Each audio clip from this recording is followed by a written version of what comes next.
করিমের শব্দ শব্দ তর্জমা শিখতেছেন। আমরা একটা কথা আগে বারবার বলেছি, এখন আবারও বলতেছি আপনাদেরকে, কোরআনের অনুবাদকে ধারণ করার একটা পদ্ধতি হলো গ্রামাটিক্যাল পদ্ধতি, আনুষ্ঠানিক পদ্ধতি, শাস্ত্রীয় পদ্ধতি বা ট্রেডিশনাল পদ্ধতি। আপনি এই যে দেখতেছেন আমাদের শরীরে গ্র্যাজুয়েশন কোর্স, আপনারা অনেকেই নিশ্চয়ই এটার শিক্ষার্থী আছেন, অনেকে আলহামদুলিল্লাহ এখানে তালেব ইলম আছেন। আপনারা সার্ফ নামে একটা আপনারা গ্রামার পড়েন না? আপনারা নাহবু নামে গ্রামার পড়েন, মিজান পড়েন, নাহবির পড়েন। তো গ্রামার দিয়ে ব্যাকরণ দিয়ে কোরআনকে হল করা। আরেকটা হলো প্রতিভা দিয়ে কোরআনকে কী করা, নিজস্ব প্রতিভা দিয়ে নিজের মনোজগৎ দ্বারা সাইকোলজিক এই জায়গা থেকে কোরআনটাকে কী করে ধারণ করা। এটা অনেক বড় গুরুত্বপূর্ণ, অনেক গুরুত্বপূর্ণ। অনেক লোক দেখবেন আজান শিখছে, বক্তৃতা চর্চা করতেছেন, লেখক হয়ে গেছে, সে কিন্তু কোনো ইনস্টিটিউশনাল কোনো জায়গা থেকে কিন্তু এগুলো প্রশিক্ষণ নেয় নেই। অনেকে খেলাধুলা, অনেক বড় হিরো খেলাধুলার, কিন্তু সে একটা বাই নেচার সে খেলার মধ্যে সে চলে আসছে, এইভাবে একটা ভালো আন্তর্জাতিক জায়গায় সে নাম করে ফেলছে। গান বাজনা ইত্যাদি ইত্যাদি খারাপের মধ্যে উদাহরণগুলো আছে। কিছু মানুষ অর্জন করে, আর কিছু বিষয় আছে যেগুলো মানুষ বাই নেচার স্বাভাবিকভাবে মানুষ এগুলো ধারণ করতে পারে। তো কোরআন আল্লাহ পাকের ওয়াদা আছে, কেউ যদি কোরআন শিখতে চায় আল্লাহ পাক তাকে সহজ করে দিবেন। এবং যেহেতু এটার স্রষ্টা জীবন্ত এবং কোরআন আবেদনটা জীবন্ত, এবং কোরআন হচ্ছে একটা মুআজিজা। কোরআন হচ্ছে কি, যেহেতু মুআজিজা, এইটাই কোরআনের মুআজিজা যে কিয়ামত পর্যন্ত প্রত্যেক ভাষাভাষীর ব্যক্তি যারা আরবি জানে না, এমন অন্য সম্প্রদায়, অন্য জাতি গোষ্ঠী এবং ভাষার লোকজনও কোরআনকে কি সহজে আত্মস্থ করতে পারবে। এটাই কোরআনের মুআজিজা। এটা যদি চাইনিজ ভাষা হতো, এটা যদি এই বাংলা ভাষায় হতো, ইংরেজি ভাষায়, সিন্ধি ভাষায়, অন্য ভাষায়, এটা পুরো মানব জাতির জন্য সহজ বিধান এটা হতো না। আরবি বিধাই এটা, এবং আল্লাহ প্রদত্ত, শুধু আরবি না, এটা আল্লাহ প্রদত্ত। সেজন্য এটার মধ্যে এমন একটা মনস্তাত্ত্বিক ভাব এখানে আছে, মানুষ চাইলে আবেগ নিয়ে যদি বসে তাহলে সেটা আত্মস্থ করতে পারবে। এজন্য আপনারা উইদাউট গ্রামার, একদম ব্যাকরণ ছাড়া ইনশাল্লাহ আপনারা সারা বছরব্যাপী আমাদের সাথে থাকবেন, দেখবেন কোরআনের একটা বিশাল একটা অংশ কি হয়ে গেছে, আপনার আত্মস্থ হয়ে গেছে আপনার অজান্তে। হ্যাঁ, তো এটা একটু খেয়াল রাখবেন। আর আপনার নোট বই রাখবেন, সবাই ছোটো নোট বই রাখবেন, নোট বইয়ে একটা খাতা রাখবেন। আপনারা মনে করবেন এটা একটা ক্লাস মনে করতে হবে, এটা দার্স লিখে ফেলবেন। আপনারা যখন কলেজে যান, বিশ্ববিদ্যালয়ে যান, খাতা রাখেন, আপনারা এবার খাতা রাখবেন, লিখে ফেলবেন, এবং এই শব্দার্থগুলো চর্চা করবেন। বাসায় গিয়ে আপনারা কখনও বঙ্গানুবাদ খুলে আপনারা দেখবেন না, বরং আপনি চেষ্টা করবেন ব্রেনে প্রেশার দিবেন যে আজকে আমি যে গতকালকে বা আজকে যে হুজুর কাছে পড়লাম, দেখি আমি একটু তর্জমা করে দেখি। এখানে দেখবেন আপনি কিছু শব্দ আপনি মনে আছে, এগুলো আপনি বলবেন। যেটা মনে নাই ওটা আপনি পরে মোবাইলে গিয়ে, অ্যাপসে গিয়ে, অথবা বঙ্গানুবাদ কোরআন গিয়ে আপনি দেখে সেটা ধারণ করে নেবেন। কিন্তু শুরু থেকে যদি আপনি কোরআন তর্জমা দেখেন তাহলে কিন্তু আপনার কী হবে না, মুখস্থ হবে না। আমার কথা বুঝে আসছে আপনাদের? জি। আরেকটা বিষয় এখানে আপনাদেরকে বলি, এখানে তর্জমা করতে মাঝে মাঝে একটু সমস্যা হবে। এটা এই জন্য কোরআনটা লিখিত কোনো বয়ান না, কোরআন হচ্ছে মৌখিক বয়ান। কোরআনের এই উপস্থাপনার যে ভঙ্গি, কোরআনের যে প্রেজেন্টেশন, কোরআনে কারীমের, এটা লিখিত বয়ানের সাথে এটার মিল খুব কম পাবেন। লিখিত বয়ান একরকম হয়, আর যেটা মৌখিক ভাষণ, এটা একটা ভাষণ, একটা বক্তব্য। আল্লাহ পাক সরাসরি এটা জিবরিলকে দিয়েছেন, জিবরিল মৌখিকভাবে এটা নবী মুহাম্মদ সাল্লাল্লাহু আলাইহি ওয়াসাল্লামকে দিয়েছেন। পক্ষান্তরে তাওরাত, জবুর এগুলো কিন্তু লিখিতভাবে আসছিল। এগুলো আসছে কীভাবে? লিখিত। কোরআন কিন্তু লিখিত আসেনি, কোরআন আসছে কীভাবে? এই জন্য কোরআনের এই ধরনটা হচ্ছে খেতাব বলা হয়, এটাকে খেতাবি, কালামি আন্দাজ, মানে বক্তৃতার আন্দাজ, ভাষণের আন্দাজ, ভাষণের ধরন, কথার ধরন নিয়ে কোরআন শরীফ আসছে। যেমন আমি এই যে এখন আপনারা পড়ছেন, একটা উদাহরণ দিয়ে থাকি আপনাদেরকে এখনই, আসুম্মা ইদামা ওয়াকা আমানতুম বিহি আল আন ওয়াকাদ কুনতুম বিহি তাস্তাজিলুন। এটা হচ্ছে বিষয়টা কীরকম? এবার ওসি প্রদীপ, এবার আমরা অবশ্য বলি না এরকম, এবার বলে আমরা কিন্তু থেমে যাই। যখন কোনো একটা বড়, যখন কোনো ঘটনা ঘটে তখন আমরা কি বলি? এইবার একদম, হ্যাঁ বলি কিনা এরকম। এটা হচ্ছে সেরকম, আল আনা, বলেন তো, আল আনা। আপনি দেখবেন তর্জমাতে লেখা আছে হ্যাঁ আব, উর্দুতে হ্যাঁ এখনই ওখানে একটা ইয়ে আছে এখানে এক্সক্লোমিটারি বলেন কি বলে এটাকে, হ্যাঁ অর্থাৎ যেটাকে আমরা সাধারণত আশ্চর্যবোধক টাইপের এইভাবে চিহ্ন বলি।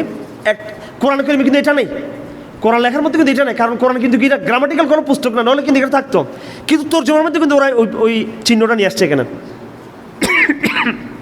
এটা তর্জমা হচ্ছে এখন এখন ওয়াকাদ কুনতুম তাস্তাজিলুন, এখন তো সব দেখতেছো, যেটা নিয়ে দুনিয়াতে খুব তাড়াহুড়ো করতে তোমরা, কই আযাব কই। তা আল্লাহ বলে আল আনা, এটা এখানে বলে থামতে হবে। কোরআনও চিহ্নগুলো আছে কিন্তু এটা অন্যভাবে আছে, সেটা আমাদের এই বর্তমান প্রচলিত যে ভাষা ওইভাবে নেই। এইভাবে আসুম্মা এই শব্দগুলো হচ্ছে খুবই উচ্চাঙ্গের সাহিত্য শব্দ, এবং এগুলো কথার মধ্যে আসে শব্দগুলো, লেখার মধ্যে কিন্তু এইভাবে কিন্তু কি আসে না। লেখার মধ্যে যদি এটা যদি লিখিত কোরআন হতো তাহলে লেখা থাকতো নাও এখন আল আনা যা আমা ওয়াতুম মা ওয়াইতুম, এখন তো যাহা তোমাদেরকে বলা হয়েছে তাহা কি চলে আসছে। ওয়াকাদ কুনতুম তাস্তাজিলুন, অথচ তোমরা সেটা কি করতে, তাড়াহুড়ো করতে। এইভাবে একটা কথা এখানে আসতো, কিন্তু এখানে এটা আসেনি, এটা কথার আন্দাজ। কোরআনকে এই জন্য এইভাবে বুঝতে হবে। যাই হোক সম্মানিত দর্শক শ্রোতা, আজান হয়ে যাবে। আমরা আল কোরআন কারীমের সূরা ইউনূসের প্রায় 40 থেকে 45টি আয়াত আগে তাফসির করেছিলাম। আসলে তাফসির বলতে কোনো কিছু নেই, তাফসির বলতে কিছু নেই, আল্লাহ পাক যা বলছেন সেটা বুঝে নেওয়া, যা বলছেন সেটা কি বুঝে নেওয়া। এক্ষেত্রে আমরা কিছু গুরুত্বপূর্ণ আয়াত আপনাদের সামনে তর্জমা করেছিলাম। এর মধ্যে একটি আয়াত ছিল জন নিয়ে, জন ধারণা নিয়ে, কল্পনা ধারণা, যেটা ইয়াকিন না, যেটা ইলম না, যেটা অকাট্য না। আপনাদের কি মনে আছে যারা এখানে ছিলেন গত পাক্ষিকে আমাদের এটা আলোচনা ছিল। আল্লাহ পাক দুটো জিনিসকে মুখোমুখি করেছেন। আল্লাহ বলতেছেন কোরআন হচ্ছে ইলম, এটা অকাট্য, এটা সুস্পষ্ট দিবালয় করে নিয়ে, এটা স্পষ্ট, এখানে কোনো ধূম্রজাল নেই, এখানে কোনো কনফিউশন নেই, এখানে কোনো অ্যাগনেস্টিক হওয়ার কোনো কিনে সুযোগ এখানে নেই, কোনো কনফিউশন নেই এখানে, এটা একদম স্পষ্ট, এটা আমি পরিষ্কার জানতেছি। এবং আমি গত পাক্ষিকে আপনাদেরকে বলেছিলাম, উদাহরণটা দিয়েছিলাম এইভাবে যে কোরআন নিজেকে দাবি করে ইলম হিসেবে। এটার উদাহরণ হলো এরকম যে আমি এই বিল্ডিংয়ের এই দেয়ালের পিছনে 2 জন লোককে দেখে আসছি, তারা দাঁড়িয়ে আছে, আমি দেখে আসছি। দেখে আসার পরে আমি 1 পৃষ্ঠা, আধা পৃষ্ঠা বা 1 লাইন 2 লাইন 1 পারা 2 পারার 2 প্যারা 1 পারা 2 প্যারা দিয়ে বললাম যে আমি 2 জন লোককে দেখে আসছি, আমি দেখে আসছি, কিন্তু এটা হচ্ছে ইলম। আরেকজন ব্যক্তি তিনি ওদিকে যান নাই, তিনি কল্পনা করে বলতেছেন না, এমন টাইমে এমন বৈজ্ঞানিক অবস্থা, এমন অ্যাস্ট্রোনমির অবস্থা, ভৌগোলিক অবস্থা, মাটির অবস্থা, সব কিছু নিয়ে বুটানিক, ফিজিক্স, পদার্থ, সব চিকিৎসা, সব হিসাব নিকাশ করে নানান দার্শনিকতার মারপেচ দিয়ে তিনি বোঝাতে চাচ্ছেন যে ওখানে 2টা লোক নাই। এবং এই নাই এই বক্তব্যের পক্ষে তিনি 5000 পৃষ্ঠা একটা থিওরি তৈরি করেছেন। কয় হাজার পৃষ্ঠার?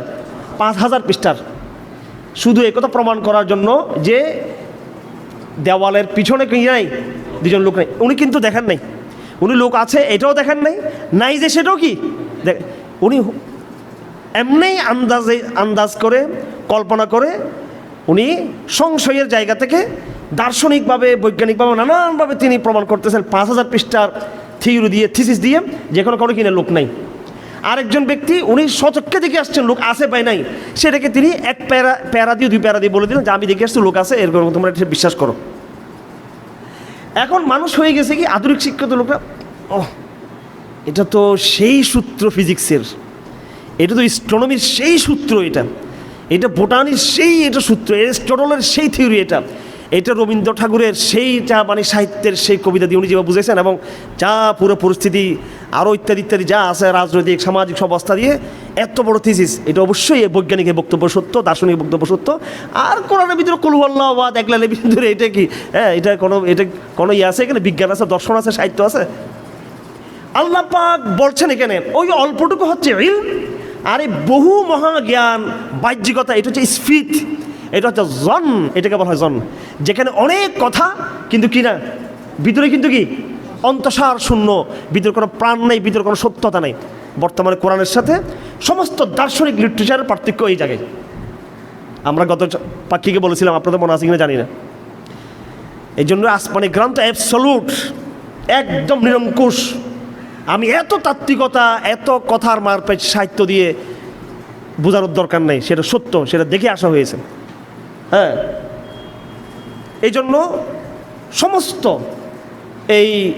এই পর্যন্ত গ্রিক, রোমান এবং ইসলামের দার্শনিক জমানায় আধুনিক জমানায় রেনেসাঁর যুগে, বর্তমান যুগে, পরবর্তী যুগে যা কিছু বা এর আগে যত সাহিত্য চর্চা হয়েছে, দর্শনের নামে যত এই জ্ঞান চর্চা হয়েছে এবং বর্তমান প্রচলিত বিজ্ঞানের নামে যা কিছু হচ্ছে, সব কিছুকে আল্লাহ বলতেছেন কোরআনের ভাষায় কি?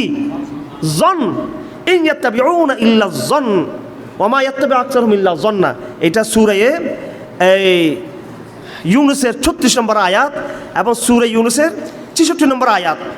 সূরা ইউনূসের ৬৬ নম্বর আয়াতের মধ্যে আল্লাহ পাক বলতেছেন, আউযু বিল্লাহি মিনাশ শাইতানির রাজীম, আলা ইন্না লিল্লাহি মা ফিস সামাওয়াতি ওয়া মান ফিল আরদ ওয়া মা ইয়াত্তাবিউল লাযীনা ইয়াদউনা মিন দুনিল্লাহি শুরাকা ইন ইয়াত্তাবিউনা ইল্লা যন্না ওয়া ইন হুম ইল্লা ইয়াখরুসুন। তারা যেটা অনুসরণ করে সেটা হচ্ছে জন, কল্পনা, সংশয়। এটাকে যতই দার্শনিকতার নাম দেওয়া হোক না কেন, যতই বৈজ্ঞানিক প্রলেপ দেওয়া হোক না কেন, ওয়া ইন হুম ইল্লা ইয়াখরুসুন, তারা একমাত্র শুধু আন্দাজ করে তারা কথা বলতেছে যে আল্লাহ নাই, দেয়ার ইজ নো গড। এটা একমাত্র কিসের থেকে? আন্দাজ থেকে। আর কুল হু আল্লাহু আহাদ, আল্লাহ আছে, এটা পরিপূর্ণ কি? ইয়াকিন থেকে। ইয়াকিন থেকে। তো বিশ্বাস বড়, আমাদের নিজের আত্মবিশ্বাসের জায়গা আমাদেরকে পৌঁছতে হবে। আত্মবিশ্বাস বলতে না, আল্লাহর প্রতি বিশ্বাসের যে জায়গাটা, এটা একটা নিরঙ্কুশ জায়গা। এখানে আমি জনের এই ব্যাখ্যায় আপনাদেরকে আরও দু একটি বিষয়ে দৃষ্টি আকর্ষণ করব। প্রথম বিষয়টি আকীদা সংক্রান্ত। কি সংক্রান্ত? আকীদা সংক্রান্ত।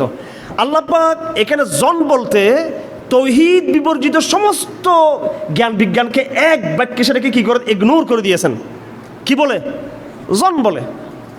আমাদের ডাক্তার সাহেব এখানে আছেন, ঠিক আছে, চিকিৎসা বিজ্ঞানের অনেকে আছে, এগুলো সব হচ্ছে মূল এলমের কি সাপোর্ট। চিকিৎসা বিজ্ঞানের এই যে যেমন করোনাকালীন সময়, এই থেকে বলে পোস্ট করোনা উত্তর সময়টা, এই জমানাটা, এই সময়টা, এটাকে বলা হয় কর্পোরেট ভাষায় নিউ নর্মালও বলা হচ্ছে, যে আগের মতো পুরো নর্মাল হবে না, এটা নব্য নর্মাল, নতুন নর্মাল, একটা স্বাভাবিক ইয়ে। তো জনের একটা প্রতিপক্ষ হচ্ছে সমস্ত কুফরি মতবাদ, সেটা ইসলাম ভার্সেস কুফর। ইসলাম হচ্ছে ইয়াকিন, বলেন ইসলাম হচ্ছে ইয়াকিন, ইসলাম হচ্ছে ইলম। ইয়াকিন বল, ইয়াকিন ইলম বল, ইসলাম মানে ইলম, আর কুফর মানে হচ্ছে কি? জন। এটা ইসলাম ভার্সেস কুফর, এটা একটা। আরেকটা আমাদের ভিতরে আকীদার চর্চা এবং কিসের চর্চা? ফিকহের চর্চা। আপনাদের মধ্যে অনেকের প্রশ্ন আছে, আমরা আশারি কিনা, আমরা মাতুরিদি কিনা, নাকি আমরা আসারি কিনা, আথারি কিনা, আসা নাই প্রশ্নগুলো এখন। এবং এগুলো আমাদের কিছু ভাইদের, অদূরদর্শী ভাইদের, যদিও তারা তরুণ পণ্ডিত কিন্তু তারা ম্যাচিউরড পারসন না, এই জন্য তারা নানান লেখালেখির মাধ্যমে একটু তর্ক বিতর্ক শুরু হয়ে গেছে। বিশ্ববিদ্যালয়ের ছাত্ররা তো আমাদেরকে পায়, মেয়েরা পর্যন্ত ফোন করে জিজ্ঞেস করতেছে আথারি কিনা, আমরা কোন ইয়ে করবো, আশারি মাতুরিদি। তো তারা বললাম যে তোমরা কি আকিদা তহাবি পড়ছো নাকি, এটা তালিমুল ইসলাম পড়ছো নাকি, এটাও পড়ো নাই। তো এই যে তর্ক বিতর্কগুলো শুরু করে দিয়েছে কিছু সালাফি ধারার শেখরা, কিছু সালাফি ধারার তরুণ, কিছু হানাফি ধারার, দেওবন্দি ধারার ভাইয়েরা, এই তর্ক বিতর্কগুলো অত্যন্ত দুঃখজনকভাবে, অত্যন্ত মানে মানে কি বলবো, এটা মানে নিন্দার কোনো ভাষা নেই এটার, ঠিক আছে। আকিদার মধ্যে কোনো এক্সপ্লেনেশন নেই, কোনো ব্যাখ্যা নেই আকিদার মধ্যে। আকিদা যত কম শব্দ বুঝবেন তত নিরাপদ। এই ক্ষেত্রে জন শব্দ বলে আকিদার দুটো বয়ান আছে, মনে রাখবেন। আকিদার একটা বয়ান হচ্ছে কোরআন এবং সুন্নাহ এবং সালাফের, এই বয়ানটা হচ্ছে আকিদা, এটা হচ্ছে ইলম, এটা হচ্ছে কি? ইলম। হ্যাঁ, আর রহমানু আলাল আরশি ইস্তাওয়া, আল্লাহ আরশে ইস্তাওয়া করেছেন, এটা হচ্ছে ইলম। এটা কি? ইলম। এবার সেটার যে কি ব্যাখ্যা হবে, এই ব্যাখ্যা হচ্ছে কি? জন। এই ব্যাখ্যা কি? জন। সুতরাং আমরা আকিদার প্রশ্নে আমরা কি কোরআন সুন্নাহ নিব, সালাফ নিব, নাকি আমরা পরবর্তী মুতাকাল্লিমিনদের বক্তব্য নিব? হ্যাঁ, কোরআন সুন্নাহ সালাফের বয়ান নিব আমরা, আমরা পরবর্তী বক্তব্য আমরা নিব না। আমরা এই পরবর্তী সময়ে মুতাকাল্লিমিনদের একটা দল তৈরি, তিনটা দল তৈরি হয়েছে ইসলামে। কয়টা দল? তিনটা দল। একটা হচ্ছে ফালাসাফাই, হুকামা এদেরকে বলা হয়, ওনাদেরকে হুকামা বলা হয়।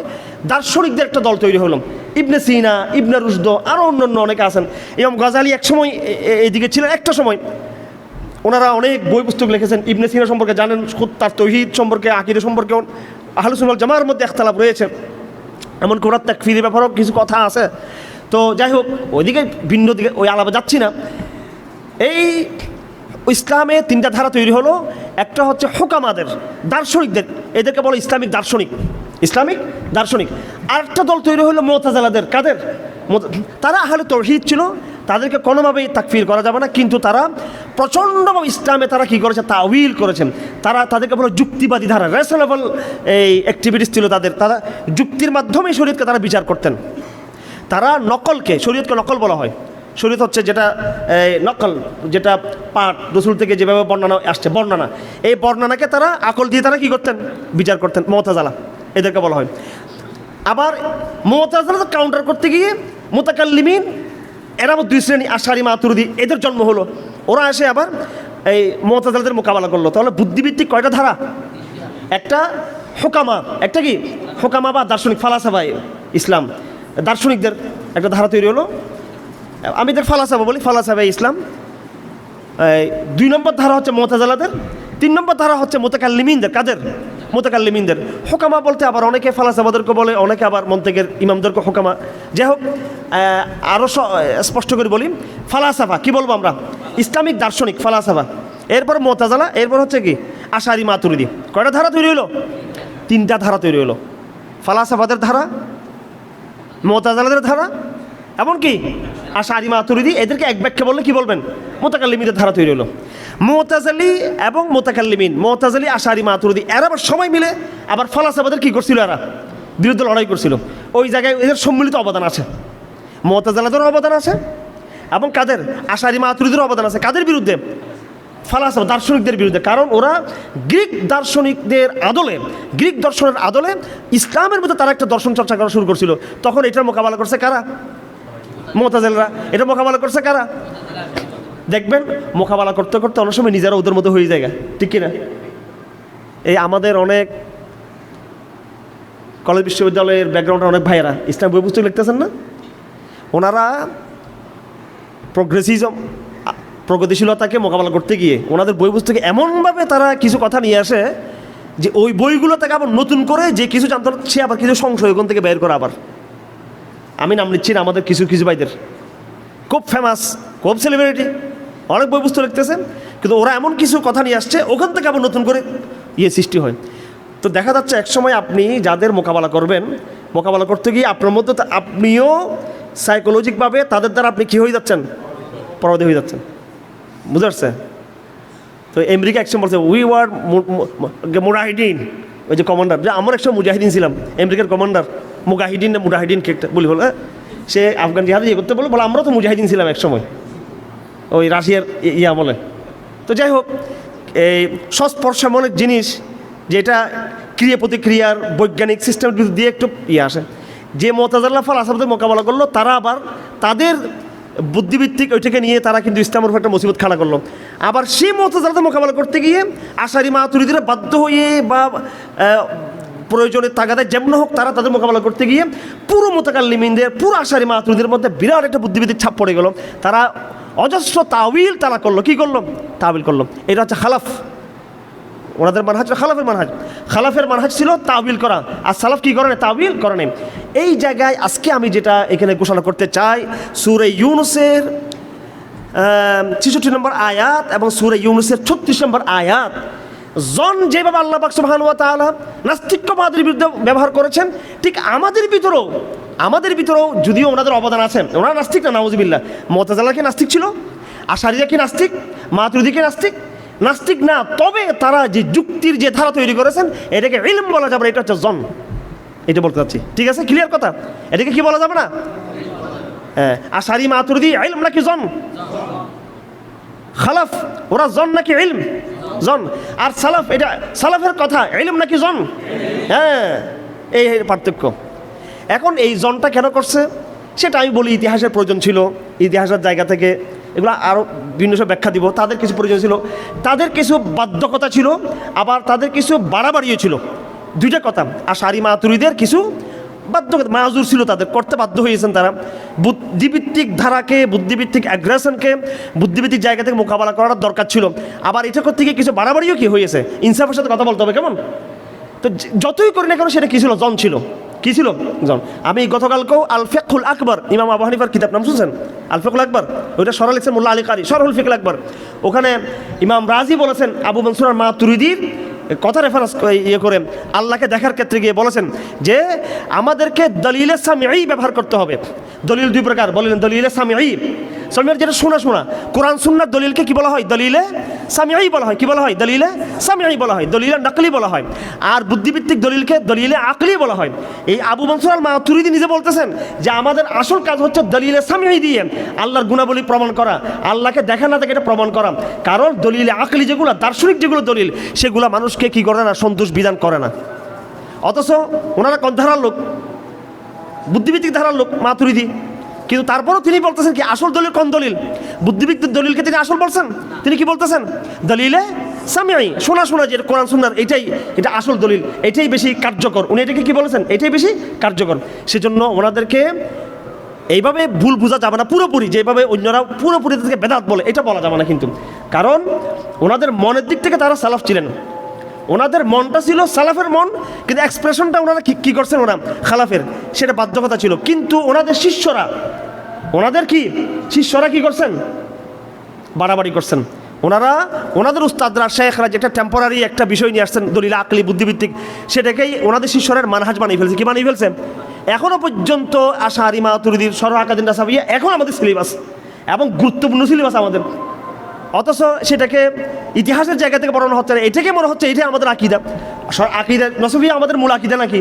হ্যাঁ, এটা তো বুদ্ধিভিত্তিক কথা দিয়ে শুরু, দার্শনিক আলাপ দিয়ে শুরু। এটা কেমন আমাদের আকিদের মূল কিতাব হবে? আমাদের আকিদের মূল কিতাব তো কী হতে হবে? ফিকহুল আকবর হবে আবু হানিফার, অথবা ইমাম তাহাবির কী হবে? হ্যাঁ, আকিদায় তাহাবি হবে। কিন্তু দেখেন শিষ্যদের বাড়াবাড়ি, প্রজন্মের বাড়াবাড়ি, উত্তরসূরিদের বাড়াবাড়ি। এটা আবু মনসুর মাতুরিদি বলেছেন যে তোমরা আবু হানিফার ফিকহুল আকবর পড়বা না, তোমরা তাহাবির তোমরা পড়িও না, এটা উনি বলছিলেন নাকি ওনারা? কিন্তু আমরা সেটা করতেছি। সেটাকে আমরা পড়ব। কেন পড়ব? মুতাজিলাদের এগেইনস্টে তারা কিভাবে যুক্তি খাড়া করছেন, এটা জানার জন্য পড়ব আমরা, আমাদের সেকেন্ড পার্ট হিসেবে। কিন্তু ফার্স্ট পার্ট হিসেবে এটা না, প্রথম পার্ট হিসেবে এটা না। আমার কথা বুঝাচ্ছে আপনাদের? আমরা পড়ব কি না? আমরা আশারি পড়ব, মাতুরিদি পড়ব কি হিসেবে? ইতিহাসের জায়গা থেকে আমরা পড়ব যে ওনারা কিভাবে কার মোকাবেলা করেছেন। হ্যাঁ, মুতাজিলা মোকাবেলা, এটা আমাদের জানার দরকার আছে কি না? ওই ইতিহাস জানার প্রয়োজন থেকে, ইতিহাস জানার প্রয়োজনীয় থেকে আমরা আশারি পড়ব, মাতুরিদি পড়ব, খালাফ পড়ব, মুতাকাল্লিমিনদেরকে পড়ব। কিন্তু সেটা তো আমার মানহাজ না, সেটা আমার কি না? মানহাজ না। আমার মানহাজ কোনটা? সালাফ। আমার মানহাজ কোনটা? দলিলে সামিঈ, দলিলে সামিঈ। আমার মানহাজ কোনটা? কোরআন এবং কি সুন্নাহ। সুতরাং যাই হোক, এখানে আল্লাহ পাক যে জন বলেছেন, এই জন শুধু নাস্তিক্যবাদের উপর প্রয়োগ হবে না। এই জন মুতাকাল্লিমিনদের যে আকীদার চর্চার যে ধারা, খালাফের যে ধারা, বুদ্ধিভিত্তিক যে ধারা, পুরো বুদ্ধিভিত্তিক ধারাকে কি বলা হবে? কি বলা হবে? জন বলা হবে। এই বুদ্ধিভিত্তিক ধারার বিপরীতে কোরআন সুন্নাহ সালাফের যে ধারা ছিল তাওহীদের ব্যাপারে, সেই ধারাকে আমরা কি বলবো? ইলম বলবো। এটা একটা গেল। আরেকটা বিষয় আসেন ফিকহের মধ্যে, হাদিসের ব্যাপারে। হাদিসের মধ্যে আপনারা বলেন এটা সহিহ হাদিস নাকি জয়ীফ হাদিস, বলেন কিনা? সহিহ জয়ীফ বলেন কিনা? এটা বলি না আমরা। এরপরে ফিকহের মধ্যে কোনটা ওয়াজিব কোনটা সুন্নত, এই সহিহ জয়ীফ এই বক্তব্যটুকু হাদিসের মধ্যে, এবং ফিকহের মধ্যে নানান বক্তব্য, ইজতিহাদি যে মসলাগুলা, ফিকহের ইজতিহাদি বিষয় এবং হাদিসের ইজতিহাদি বিষয়। ইমাম বুখারী বললেন যে এই হাদিসগুলো সহিহ, ওগুলো হাসান, এটা ওনার ব্যক্তিগত ইজতিহাদ। কথা ঠিক কিনা? ইমাম মুসলিম বলেছেন এই হাদিসগুলো সহিহ, ওগুলো জয়ীফ, এটা ওনার ব্যক্তিগত ইজতিহাদ। হাকিম নিসাপুরি, ইমাম রাম হুরমুজি, ওনারা কিছু নীতি তৈরি করেছেন। সেই নীতির আলোকে একটা হাদিসকে ওনারা সহিহ বলেন, একটাকে হাসান বলেন, একটাকে জয়ীফ বলেন, একটাকে মরদুদ বলেন, একটাকে মুনকার বলেন, একটাকে মুআদাল বলেন, একটাকে মুনকাতা বলেন, একটাকে মাকতু বলেন, একটাকে মওকুফ, ওইটা বলেন। এগুলো ওনাদের ইজতিহাদ। ওনাদের কি? ইজতিহাদ। হাদিসের মধ্যে একটা অংশ আছে যেখানে কোনো ইজতিহাদ চলে না, সেটা হচ্ছে হাদিসে মুতাওয়াতির। সেটা কি? হাদিসে মুতাওয়াতির। হাদিসের মধ্যে মুতাওয়াতিরের যেটা অংশ সেটা হচ্ছে ইলম, সেটা হচ্ছে কি? ইলম। আর হাদিসের মধ্যে যেটা কি? আহাদের অংশ। বলুন তো, হাদিসের মধ্যে যেটা কিসের অংশ? খবর ওয়াহিদের অংশ। সহিহ জয়ীফ এই টার্মগুলো আসছে কোত্থেকে? আহাদ থেকে আসছে, যেটা 1 2 3 4 5 এতটুকু পর্যন্ত বর্ণনা। কিন্তু যেটা ডজন ডজন রাবি বর্ণনা করেছেন, ওগুলোকে কি বলা হয়? হাদিসে মুতাওয়াতির। হাদিসে মুতাওয়াতির বলা হয়। হাদিসে মুতাওয়াতির, যেগুলো এটার সংজ্ঞা বলা হয় এভাবে যে এই পরিমাণ, বিপুল পরিমাণ লোক এই হাদিসটাকে বর্ণনা করেছে, যেই লোকগুলো একসাথে কোনো জায়গায় বসে এই মিথ্যা হাদিস বানানো তাদের পক্ষে সম্ভব নয়। একজন কুফা, একজন ইয়ামানে, একজন মক্কা, একজন মদিনায়, একজন বগদাদে, আরেকজন সিরিয়াতে, আরেকজন মিশরে, এইভাবে এতগুলো লোক একসাথে বসে হাদিসটা বানানো কি নয়? আপনি মিশরও গিয়ে হাদিসটা শুনতেছেন, মক্কাতে হাদিসটা শুনতেছেন, মদিনাতে হাদিসটা শুনতেছেন, কুফাতে হাদিস এটা শুনতেছেন, বসরার মধ্যে হাদিসটা শুনতেছেন, সবার কাছে মুখোমুখি শুনতেছেন। এটা হচ্ছে খবরে মুতাওয়াতির। খবরে মুতাওয়াতির হাদিসের মধ্যে মুতাওয়াতির যেটা অংশ সেটা হচ্ছে ইলম, আর হাদিসের মধ্যে যেটা কিসের অংশ, আহাদের অংশ, সেটা হচ্ছে কি জন। সুতরাং বুখারী শরীফে পুরো বুখারী কি ইলম নাকি? বুখারীর মধ্যে যেটা মুতাওয়াতির অংশ সেটা হচ্ছে কি ইলম। বুখারীর মধ্যে যেটা কি কিসের অংশ, ইমাম বুখারীর ব্যক্তিগত ইজতিহাদের অংশ, সেটা হচ্ছে কি জন। বুঝা আসছে আপনাদের? এইভাবে ইমাম আবু হানিফার, যারা আমরা হানিফি মাযহাব আছি, আমাদের মাযহাবের মধ্যে যে সমস্ত মাসাইলগুলো অকাট্য, কোনো ইখতিলাফ নাই, কোনো কি নাই, ইখতিলাফ নাই। সমস্ত মাযহাব বলে নামাজের মধ্যে কিয়াম করা ফরজ, সমস্ত মাযহাব বলে নামাজের মধ্যে সিজদা করা কি ফরজ, সমস্ত মাযহাবে আছে নামাজের মধ্যে রুকু করা কি ফরজ, সমস্ত মাযহাবের মধ্যে আছে নামাজের মধ্যে নফস কেরা যেটা করে সেটা ফরজ, কেরা এটা ফরজ। সমস্ত মাযহাবের ঐক্যবদ্ধ বক্তব্য। এটা ইলম নাকি জন? এটা হচ্ছে ইলম। কিন্তু নামাজের মধ্যে আপনি যে কেরা করবেন সেটা কি ফাতিহা করবেন নাকি অন্য কিছু করবেন, এটা জন। হানিফিরা বলছে ফাতিহা ছাড়াও হবে, অন্যরা বলছে না ফাতিহা করতে হবে। সলাতের মধ্যে আপনি রফা ইয়াদাইন করবেন কি করবেন, এটা জন। সলাতের মধ্যে অন্যান্য বিধানগুলো এগুলো জন। উজুর মধ্যে 4টা ফরজ, সমস্ত মাযহাবে এই 4টা ফরজকে অভিন্নভাবে তারা বিশ্বাস করে কিনা, এটা ইলম নাকি জন? ইলম নাকি জন?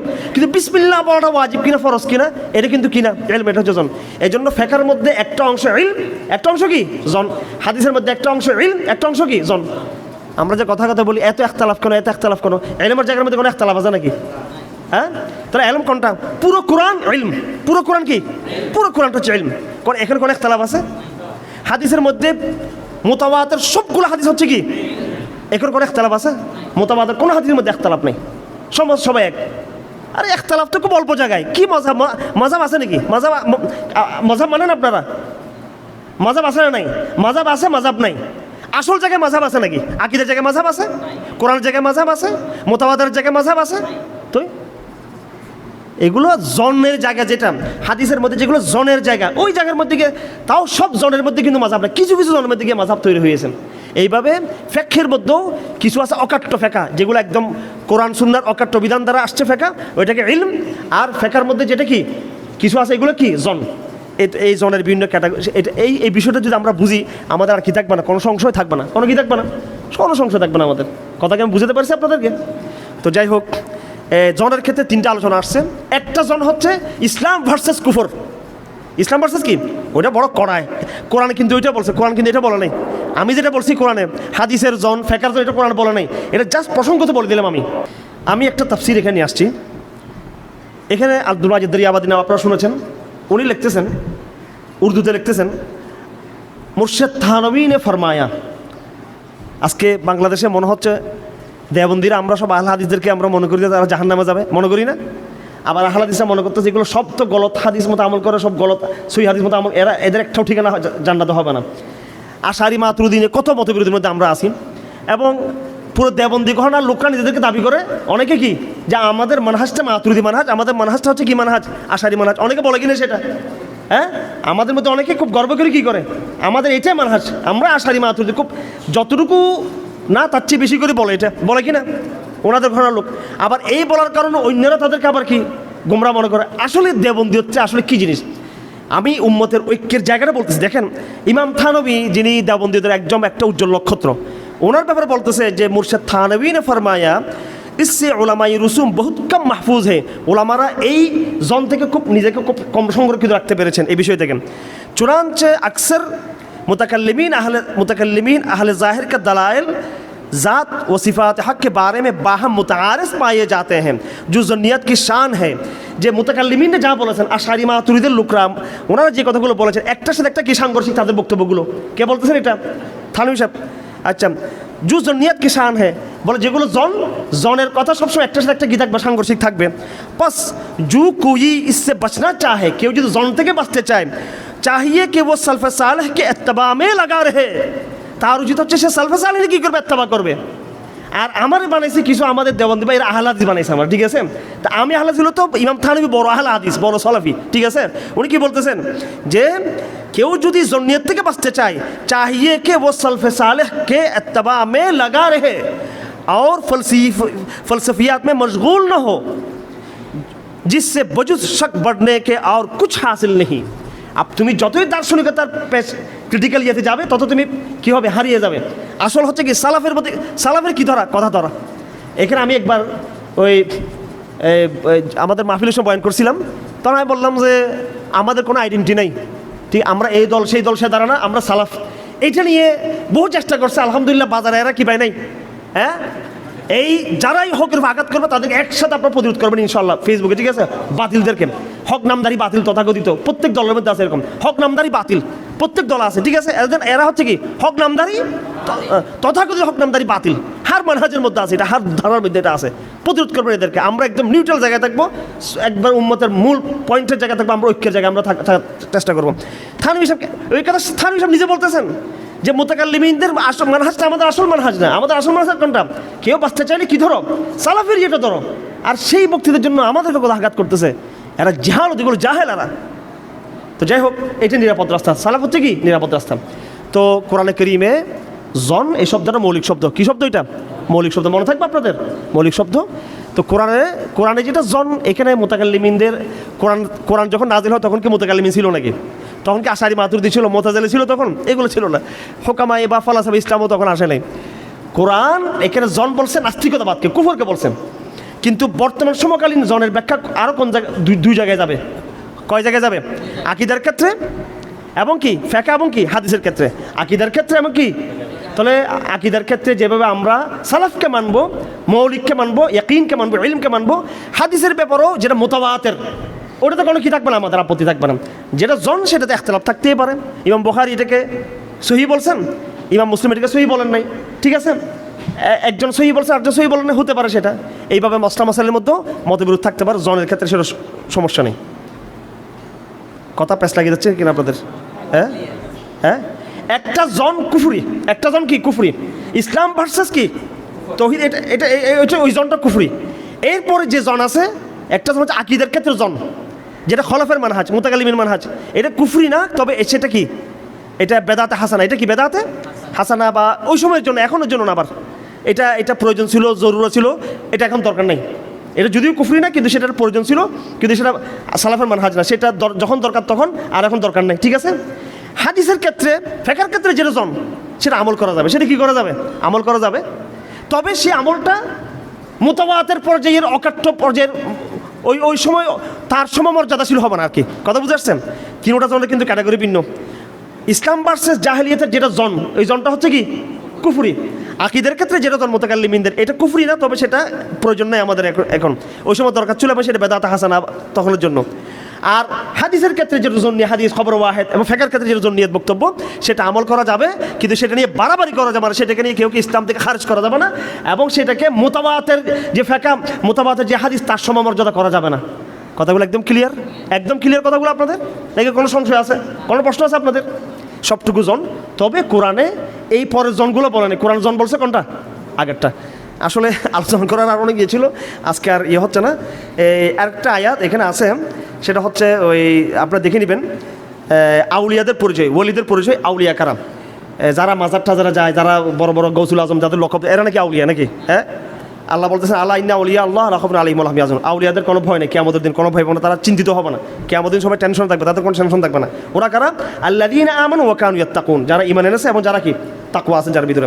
তো এদের ফলাফল কি? এদের জন্য নিয়ামত কি? লাহমুল বুশরা ফিল হায়াতিদ দুনিয়া ওয়া ফিল আখিরাহ। তারা দুনিয়াতে সুসংবাদ পাবে, আখিরাতে সুসংবাদ পাবে।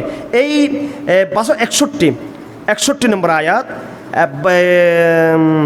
না 62 নম্বর আয়াত, 63 নম্বর আয়াত এবং 64 নম্বর আয়াত, বলুন তো সূরা ইউনূসের কত নম্বর আয়াত?